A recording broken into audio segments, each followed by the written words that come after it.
एक समय की बात है, एक छोटे से गांव में राम और सीता नाम के कपल रहते थे।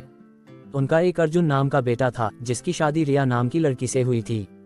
राम और सीता कड़ी मेहनत करते थे और अपने बुढ़ापे के लिए पैसे बचाते। रिया बहुत लालची लड़की थी और हमेशा अपने लिए और चीजें चाहती थी। जैसे जैसे साल बीतता गया, रिया का लालच और बढ़ता गया। वह अपने पास रखे चीजों से कभी संतुष्ट नहीं रहती थी।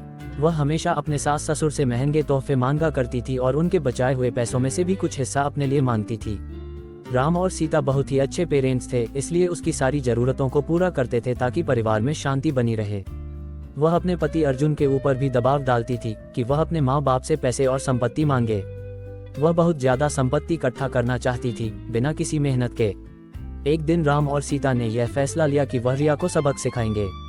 वह उसे बुलाते हैं और बोलते हैं कि बेटा, हमें तुमसे कुछ जरूरी बातें करनी है। हमने यह फैसला लिया है कि हम अपनी जायदाद का कुछ हिस्सा अपने बच्चों में बांटेंगे और उसका कुछ हिस्सा तुम्हें भी देना चाहते हैं। रिया खुशी से झूम उठती है, क्योंकि वह हमेशा से यही चाहती थी। लेकिन राम और सीता के मन में कुछ और ही चल रहा था। उन्होंने एक पत्थरों से भरा हुआ बैग उसे दे दिया और बोला, बेटी, यह तुम्हारे हिस्से की संपत्ति है। रिया उस बैग को देखकर गुस्सा हो गई।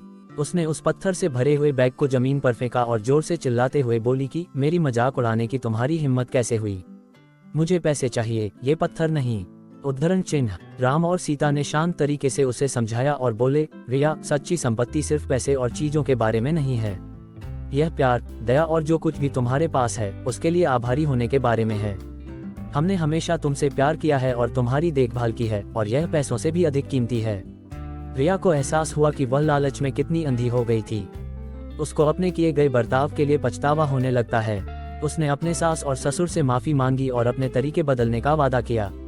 उस दिन के बाद से उसमें बदलाव आया और वह एक अच्छी बहू बन गई। रिया के बदलाव की बात पूरे गांव में फैल गई और सभी ने एक बेहतर इंसान बनने के लिए उसकी प्रशंसा की। रिया अपने परिवार का ख्याल रखते हुए और उनके बीच मिले प्यार के लिए आभारी होकर हमेशा खुश रहने लगी। सच्चा धन प्यार, दया और जो हमारे पास है उसके लिए आभारी होने से आता है, न कि हमेशा और अधिक चीजों की चाह रखने से।